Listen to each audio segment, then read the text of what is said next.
let's start out with a very necessary tool, a fly tying vise. Now, a fly tying vise will be the most expensive investment that you would make in fly tying. That doesn't mean it has to be expensive. Now, I know it can be a bit complicated when shopping for one, because I know some vices, they have big jaws, small jaws, some of them spin, some of them don't, some of them are on pedestals, and some of them are clamped to a desk. It can be a bit confusing. So let's get into some of the varieties, alright? For some vices, the head of the vise can spin, and for some, they don't. The ones that spin are called rotary vices. Non-rotary vices just hold the fly in a fixed position. Now, the price for rotary vices is going to be a bit more expensive, but I would recommend for beginners, it's worth it to make that investment. A benefit to rotary vices is that they can accommodate tall fly tyers like me. If it didn't spin, I would be looking down on the fly on a weird angle, and it would kind of strain my neck. So a benefit to rotary ones is for you tall guys out there. Another difference in vices is jaw size. Some of them are big, some of them are small. Now, while small jaws can accommodate slightly large hooks, big jaws can't really comfortably fit small hooks, at least in my experience. Large jaws hold large hooks. Small jaws hold small hooks. On my vise, the limit is about a 2/0 streamer hook, and I have the Renzetti Traveler. There was a time I remember when I wanted to tie a big streamer, and I had a big hook, and I nearly fully unloosened the jaws of my vise to put the hook in. So yes, there is a limit to small jaws. These differences are classified by freshwater and saltwater vices. All that difference means is that freshwater is for smaller hooks and saltwater vices are for larger hooks. Another difference is C-clamp versus pedestal vices. C-clamp vices have a clamp at the bottom of the vise that clamps to a desk. They are very sturdy, but not as portable as pedestal vices. Although you probably wouldn't be tying without a desk present, so it's not that big of a difference. A small downside to C-clamp vices is the cleanup. When you're tying with a C-clamp vise, a lot of your scrap might fall on the floor, so it might be harder for cleanup. That's just been my experience. Now let's move on to pedestal vices. Pedestal vices are held in place by a very heavy pedestal on the bottom of the vise. And they are also more expensive because that pedestal vise is made of metal and that is not easy to manufacture. A benefit to these vices is that they're portable. They're slightly more portable than the C-clamp vices, and that's what I would recommend as a beginner, being portable. Another benefit is that they have small trays in the pedestal. Now, they advertise that they help with desk organization, but for me, I've just used them as a catch-all for my finished flies, and I just keep them there until I need to put them in a fly box. All in all, it comes down to preference, but I would recommend as a beginner a pedestal vise, even though it's a bit more pricey. As an example, the vise that I own is a rotary freshwater pedestal vise by Renzetti, called the Renzetti Traveler. I would also like to mention accessories. Accessories play a very minor role in equipping your vise.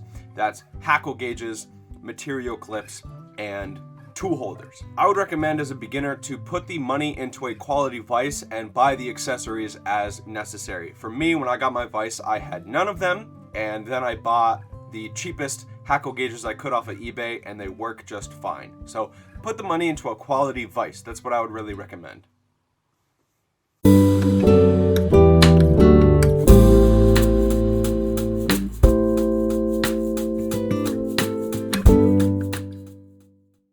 Another essential tool in fly tying is your bobbin, and I'll tell you right now, they are very simple to shop for. They do one thing. They hold thread and they deliver thread. But there are some varieties in how they do this. The first thing is the bobbin cradle part of the bobbin. This is the bottom part of the bobbin that holds the spool of thread. Now, bobbins do this differently across the different varieties. One way you'll see is that there's a manual screw that keeps the spool in place. Another variation is bobbins that hold the spool of thread by two metal arms that keep their shape. The only problem is that that type might loosen over time, while the manual screw won't loosen. But the two arms variation is a bit quicker to rethread. There's also variations in tube material. So there's a few different materials that bobbin tubes can be made out of, from plastic to metal to ceramic. in that order of quality. So you'll most commonly find plastic and metal tubed bobbins. I have a plastic one and a metal one. And the only difference between them and ceramic is that they are not as slick, and sometimes they catch my thread when I'm applying tension, and they will snap my thread. Meanwhile, with a ceramic tip or a fully ceramic tube, you will have a very slick tube and it will be smooth on the end so it won't snap your thread. So by far, ceramic or ceramic tipped bobbins are the highest quality and the most slick. So that's what I would recommend getting as a beginner, is a ceramic tube or a ceramic tipped bobbin. It really doesn't matter how it holds the thread, but in my preference, I prefer the manual screw. So that's bobbins.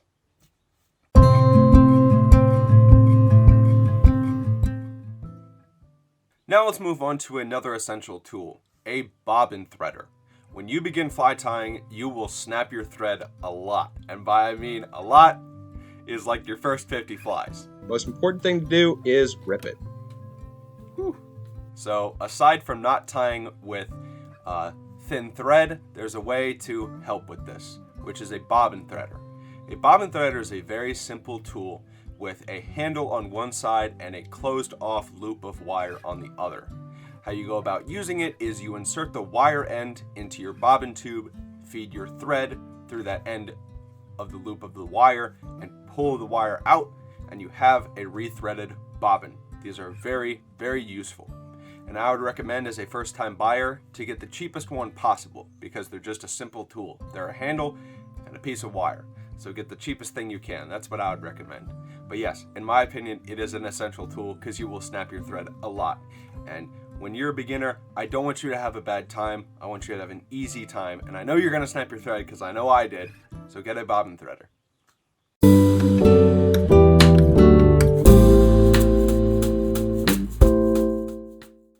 Now let's talk about scissors. In fly tying, you're going to need some sort of scissors. These can be anything from craft scissors to perfectly curated fly tying scissors.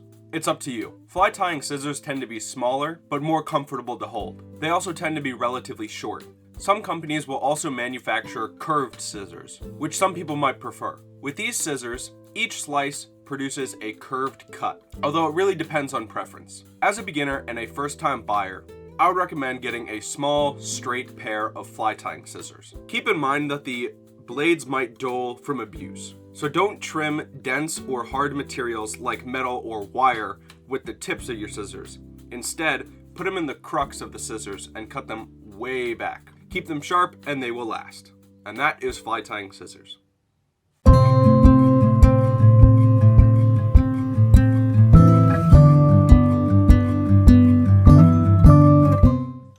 Let's move on to hackle pliers. Hackle pliers will be your friend in fly tying. And there are several types, just like every tool in fly tying. The most common type of hackle plier that you'll find is plunger style hackle pliers. These grip material with a small hook and hold it down by compression of a spring inside. Now these are great for small materials and hooks, although I don't often see people use them for hackle.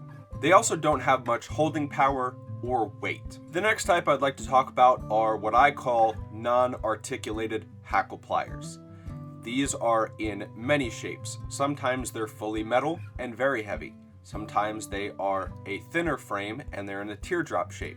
And sometimes they are in an oval shape. Although the similarities between them is that they all have a very heavy grip and they are all very heavy. They're good for holding big bulky material, but they're not that good for materials that you need to hold under tension, like hackle. The next and final type are called articulated or rotary style hackle pliers.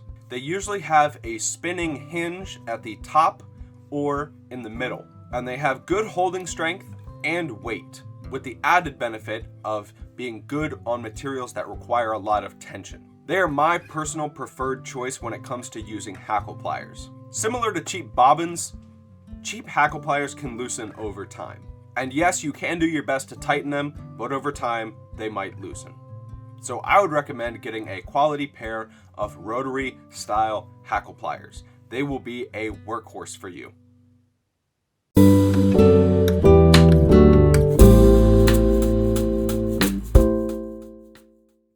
Now let's talk about hair stackers. Hair stackers come in all shapes and designs, and there's many manufacturers as well, but the manufacturers usually stick to the tried and true big, medium, small. Similar to vice jaws, big hair stackers can accommodate a small amount of hair. It's just a bit janky. While small hair stackers have a limit to how much hair you can put in them. The name stacker is also a bit misleading. What hair stackers actually do is that they align the natural pattern of the hair that you're inserting. When you strip a clump of hair for stacking, you comb out the underfur and insert the clump tip down into the hair stacker. When you do this, you're inserting the hair into two tubes. One that's heavy and closed off on the bottom, and another one that is open on both sides but is flared on one end. By lightly striking your stacker, you're slowly aligning the natural pattern of the hair. When you're done stacking, you slowly tilt the hair stacker back, pull out the inside tube, and you have revealed your stacked or aligned hair. The main thing to remember about hair stackers is their size. As a first-time buyer and beginner, I would recommend getting a medium-sized hair stacker. I would say this because a medium hair stacker accommodates large and small amounts of hair while still being functional for both. So, that's hair stackers.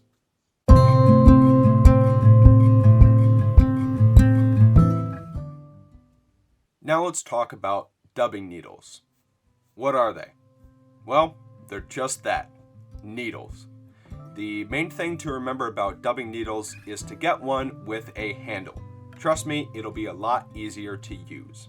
If you have a dubbing needle with a handle, it'll be a lot more dexterous. Articulate? What the heck is that? Because you will have a lot more dexterity and you will be a lot more accurate when you're trying to adjust stuff on your fly. Another thing to note is to get one with a pretty thin tip. I say this because not all Amazon sewing needles are made equal.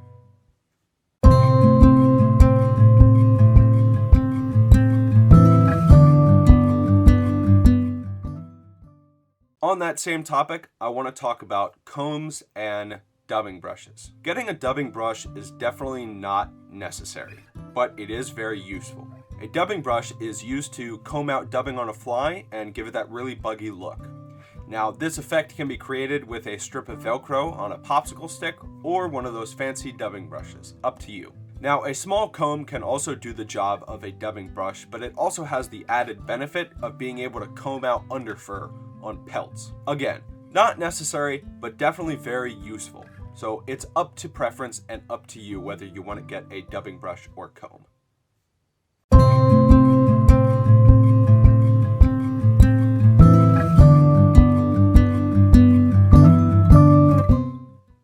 Finally, I want to talk about a very essential tool, a whip finish tool.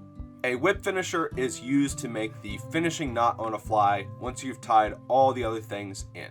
And once you've used it enough, it should become second nature. All of these whip finishing tools, they are different in how they are used, but they all make the same knot. There are many variations of whip finishers out there, but the one that I would recommend to get is the Motorelli whip finisher. After you understand how this knot is made, I would recommend to learn how to whip finish by hand. The only exception to making a whip finish is making a nail knot. Now, what is a nail knot?